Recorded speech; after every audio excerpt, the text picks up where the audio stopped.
Assalamualaikum warahmatullahi wabarakatuh. Nama saya Nur Iva Kair, Stambuk F221-18157. Saya akan melakukan presentasi mata kuliah Perkembangan Arsitektur 2. Langsung saja mari kita masuk ke pembahasan yang pertama, yaitu arsitektur modern awal. Sudut pandang sejarah arsitektur modern awal. Pada era arsitektur modern, fungsionalisme merupakan dasar pemikiran utama. Fungsionalisme dimaksud sebagai penghambat penggunaan yang tidak tepat dari bentuk yang penuh gaya akan tetapi tidak cocok dengan maksud bangunannya. Semboyan form follow function yang diungkapkan oleh Lucien Sulvian memberi pandangan bahwa bentuk merupakan turunan dari fungsi dan fungsi menciptakan serta mengorganisir bentuk. Semboyan machine for living yang ditegaskan oleh Le Corbusier memberikan pandangan bahwa dunia bangunan harus memiliki sifat efisiensi, rendemen, ekonomi dan harus mencapai semaksimum mungkin, seperti yang diperkarakan setiap mesin. Le Corbusier juga memberikan pandangannya terhadap tipologi pada arsitektur modern yang menjelaskan bahwa tipologi merupakan objek produksi, misalnya melihat bahwa elemen dari kolom rumah sampai dengan kota sebagai sebuah analogis. Karena rasionalisme, ilmu pengetahuan dan sistem produksi teknologi adalah wujud nyata daripada bentuk yang paling progresif. Arsitektur modern awal, perkembangannya, revolusi industri telah membawa perubahan radikal terhadap perkembangan kota, teknologi struktur dan material bangunan. Pada saat yang sama, gaya arsitektur hanya berputar pada poros yang sama. Terdapat 3 periode perkembangan arsitektur modern awal. Yang pertama, periode 1 dari tahun 1900 sampai 1929. Mulai tahun 1890-an sampai dengan 1930-an terjadi sejumlah pertentangan dalam dunia arsitektur yang ditunjukkan melalui munculnya berbagai eksperimen. Diungkapkan sebagai sebuah pertentangan yang mana dibutuhkan 40 tahun untuk mengubah arsitektur menjadi sekarang apa yang dikenal sebagai arsitektur modern. Periode kedua dari tahun 1930 sampai 1939. Pada periode kedua, perkembangan arsitektur modern sudah sampai di seluruh Eropa, Amerika, dan Jepang, yang mana masing-masing daerah mempunyai perbedaan iklim, keadaan tanah, corak, tradisi, yang bisa mempengaruhi apresiasi bentuknya. Perkembangan metode hubungan ruang, bentuk, bahan, dan struktur tidak lagi bersifat universal, akan tetapi mempunyai hubungan yang sangat erat dengan tempat di mana bangunan itu didirikan, mempunyai hubungan erat dengan spesifikasi, kedaerahan, dan keregionalan. Periode ketiga dari tahun 1945 sampai 1958 menimbulkan kerusakan pada gedung-gedung dan rumah tinggal, menyebabkan faktor-faktor kebutuhan manusia akan rumah tinggal dan gedung-gedung menjadi latar belakang faktor periode ini. Karena kerusakan akibat perang tersebut diperlukan dibangun kembali, maka usaha untuk mempercepat pembangunan antara lain dengan fabrikasi komponen. Struktur modern awal, penggunaan konsep ekonomis mulai diterapkan. Efisiensi dalam penggunaan bahan mulai tampak, yaitu terlihat dengan munculnya bentuk-bentuk kubus terutama pada bangunan bertingkat tinggi dengan menggunakan struktur baja dan beton. Pemakaian bahan terutama baja, beton, dan kaca dengan bentuk polos, ornamen dianggap sebagai suatu kejahatan. Arsitektur modern berarti putusnya hubungan dengan sejarah dan daerah. Pembahasan yang kedua yaitu arsitektur Art Nouveau dan arsitektur modern atau material beton. Sudut pandang sejarahnya, arsitektur Nouveau dipandang sebagai suatu gaya seni total yang merangkul arsitektur, seni grafis, desain interior, dan sebagian besar seni dekoratif seperti perhiasan, mebel, tekstil, kerajinan perak rumah tangga, serta pencahayaan dan perkakas lainnya. Perubahan sosial dan kemajuan teknologi merombak pula pandangan tentang seni. Namun ada juga yang mengatakan bahwa Art Nouveau dan Art Deco awalnya adalah dua seni grafis yang dipengaruhi oleh gerakan persaudaraan rahasia. Perkembangan arsitektur Art Nouveau dan arsitektur modern terdapat di berbagai daerah. Yang pertama, Inggris. Inggris merupakan negara awal munculnya revolusi industri, yaitu pada sekitar abad ke-19 terdapat seorang seniman yang bernama William Morris yang membuat wallpaper dengan Art Nouveau yang sangat khas. Dalam karyanya tersebut terdapat motif tumbuh-tumbuhan yang sangat kental. Yang kedua yaitu di Prancis, banyak seniman-seniman yang berasal dari Prancis, seperti misalnya yang bernama Hector Gramain yang membangun metro stasiun. Ia menggunakan logam dan kaca dan menghias bagian lengkungan dengan menggunakan besi tema dan karyanya. Karyanya tersebut merupakan salah satu karya dari Art Nouveau yang mengesankan karena memiliki lengkungan yang sangat natural. Seniman lain asal Prancis adalah Alphonse Mucha. Yang ketiga itu di Australia, seniman yang berkarya dengan gaya Art Nouveau adalah Gustav Klimt. Ia melukis Klimt the Kiss pada tahun 1907 sampai 1908. Ia memilih desain mosaik, garis-garis melingkar pada latar dan karakter dua dimensi untuk mengekspresi erotisme dan depresi. Yang kelima yaitu di Spanyol, Antoni Gaudí, seorang arsitek berkebangsaan Spanyol. Ia mendesain ulang bagian depan sebuah bangunan apartemen di Barcelona. Ia menggunakan garis-garis melengkung, pilar-pilar yang terlihat seperti tulang kaki, memperlihatkan gaya Art Nouveau yang berciri organik. Yang terakhir yaitu di Amerika, perkembangan Art Nouveau banyak ditemui pada desain-desain mangkuk ataupun vas. Motif yang digunakan berupa garis-garis natural, ada yang berupa hewan katak. Ada juga Tiffany vase yang dibuat oleh Louis Covert Tiffany. Struktur arsitektur Art Nouveau dan arsitektur modern. Bentuk-bentuk yang digunakan merupakan bentuk-bentuk rasional, yaitu kaku, biasanya berbentuk kotak, terlihat masif, dan jarang terdapat ornamen-ornamen penghias seperti halnya pada gaya-gaya atau aliran-aliran sebelumnya. Penerapan bahan-bahan baru dapat terlihat pada bangunan ini seperti penggunaan struktur besi, baja, dan kaca serta beton. Pembahasan yang ketiga yaitu arsitektur rasionalisme atau de stijl dan arsitektur Art Deco. Sudut pandang sejarah arsitektur rasionalisme atau de stijl.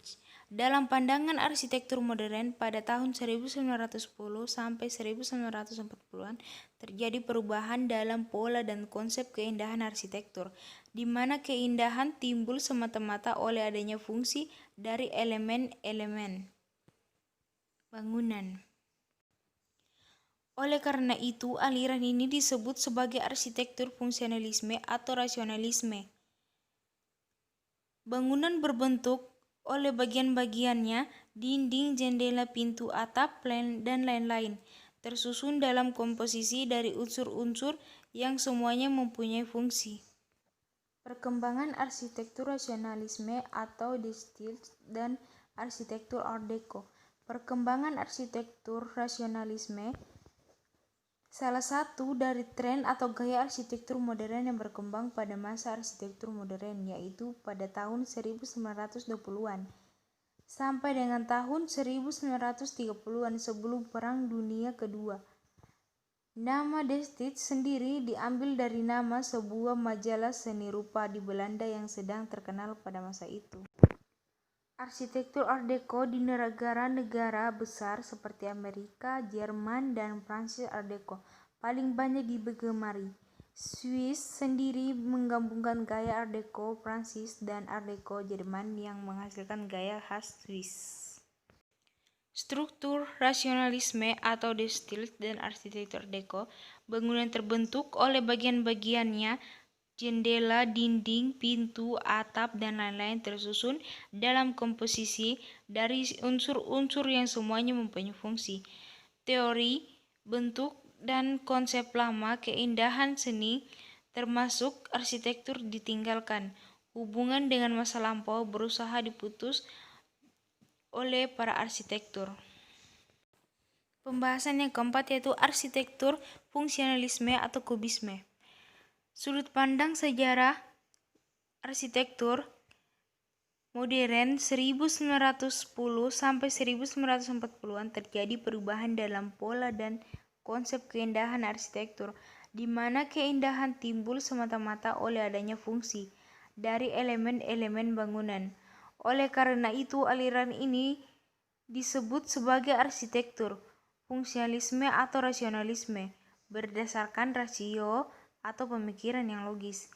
Bangunan terbentuk oleh bagian-bagian seperti dinding, jendela, pintu, atap, dan lain-lain tersusun dalam komposisi dari unsur-unsur yang semuanya mempunyai fungsi. Sudut pandang kubisme tidak langsung diterima begitu saja dari kalangan masyarakat pencinta seni. Timbul pro dan kontra terhadap kemunculan aliran kubisme. Kelahiran kubisme terjadi pada masa revolusi industri dalam tahun 1910-an. Ditandai dengan kejadian bersejarah yaitu penggunaan mesin pertama kali untuk pemotongan hewan di Chicago. Perkembangan arsitektur fungsionalisme dan kubisme. Perkembangan arsitektur fungsionalisme modern diwarnai dengan anti pada pengulangan bentuk-bentuk lama dengan teknologi baru, beton bertulang baja. Dan pada awal abad 20 terjadi perubahan besar, radikal, cepat, revolusioner dalam pola pikir. Pembahasan yang kelima, arsitektur brutalisme dan monumentalisme. Sudut pandang arsitektur brutalisme secara umum dianggap sebagai warisan karya arsitek Le Corbusier yang berpengalaman dalam berbagai karya desain beton yang mempelopori pembangunan, yang memiliki pengaruh luar biasa dan mempengaruhi oleh gaya awal bangunan Ulysses Habsburg. Arsitek kebangsaan Amerika Paul mendesain beberapa bangunan terkenal dengan bercirikan gaya brutalis sebagai bahkan begitu khas dengan gaya tersebut. Perkembangan arsitektur brutalisme dan monumentalisme. Brutalisme adalah gaya arsitektural yang berkembang dari perkembangan arsitektural yang berkembang mulai dari tahun 1950-an sampai 1970-an. Brutalisme merupakan kata saduran dari bahasa Prancis yaitu beton brut yang artinya beton kasar. Merupakan gaya yang dikarakterisi dengan semen kasar yang ditonjolkan dan seringkali menampakkan tekstur bentukan kayu tempatnya dituangkan dan desain-desain balok besar. Perkembangan arsitektur monumentalisme mengadopsi berbagai perkembangan arsitektur dari zaman Yunani sampai dengan sekarang. Dengan demikian, arsitektur monumental memiliki ruang lingkup yang cukup luas sehingga perkembangannya selalu mengikuti perkembangan zaman. Struktur arsitektur brutalisme pada umumnya dibentuk dengan membentuk blokis geometris dan bentuk berulang, dan sering juga mengulang bentuk tapi tanpa adanya ornamen. Bangunan brutalisme ini biasanya menggunakan bahan bangunan berupa beton, tetapi tidak semua bangunannya brutalisme ini terbuat dari beton. Berasal dari beton brut atau beton telanjang yang dipakai oleh Le Corbusier pada bangunan Ulysses di Habitation di Versailles. Pembahasan yang keenam itu arsitektur metabolisme dan arsitektur organik. Sudut pandang konsep dalam perencanaan arsitektur dihasilkan melalui hasil penelitian yang dilakukan seseorang ataupun mempelajari konsep yang telah ada sebelumnya dengan mengubah atau berpikir dari sudut pandang yang berbeda. Konsep perancangan yang dipelajari konsep yang telah berhasil diterapkan oleh seseorang arsitek disebut presiden. Arsitektur organik merupakan sebuah konsep arsitektur yang awal mulanya dicetuskan oleh Frank Lloyd Wright. Sejak sangat kecil, Frank sering mengamati hubungan yang terjadi antara manusia dengan lingkungannya. Hal tersebut yang menjadi dasar pemikirannya tentang arsitektur organik. Arsitektur organik ini pada dasarnya masih diperdebatkan mengenai paduan maupun batasan untuk mendesainnya. Arsitektur metabolisme dan arsitektur organik. Perkembangannya, metabolisme berkembang selama periode pasca perang di Jepang yang mempertanyakan identitas kebudayaannya. Awalnya kelompok ini memiliki nama sekolah as terbakar untuk mencerminkan keadaan kota-kota Jepang yang dibom pada api hancur, dan pertumbuhan biologis dikaitkan dengan konsep regenerasi Buddha. Meskipun metabolisme menolak referensi visual dari masa lalu, mereka menganut konsep prefabrikasi dan pembaruan. Perkembangan arsitektur organik merupakan istilah yang berangkat dari alam sendiri, sudah digunakan sejak awal primitif. Kaidah proporsi yang dipelajari dari alam tersebut memiliki kaitan dengan ilmu matematika. Perhitungan spiral logaritmik pada bentuk keong misalnya dapat menghasilkan kotak-kotak yang disebut golden rectangles. Yang terakhir yaitu arsitektur postmodernisme. Dalam sudut pandang filosofi, postmodernisme adalah suatu perlawanan terhadap pemikiran modern yang berkembang di negara maju, terutama di Eropa. Gerakan ini dimulai sekitar abad 16-17 sampai dengan pertengahan abad ke-20. Tentunya, pemikiran ini tidak dapat ditolak begitu saja, karena sudah banyak propaganda yang bergerak memberi pemahaman tersebut. Pada masanya dikenal sebagai masa pencerahan sekitar abad ke-18. Postmodern melihat lebih banyak kemungkinan relativitas pada suatu kejadian. Mereka membuka berbagai kemungkinan yang ada, tergantung dari pemahaman atau kondisi suatu bermasyarakat tertentu. Cukup sekian atas presentasi saya. Kurangnya mohon dimaafkan. Terima kasih. Assalamualaikum warahmatullahi wabarakatuh.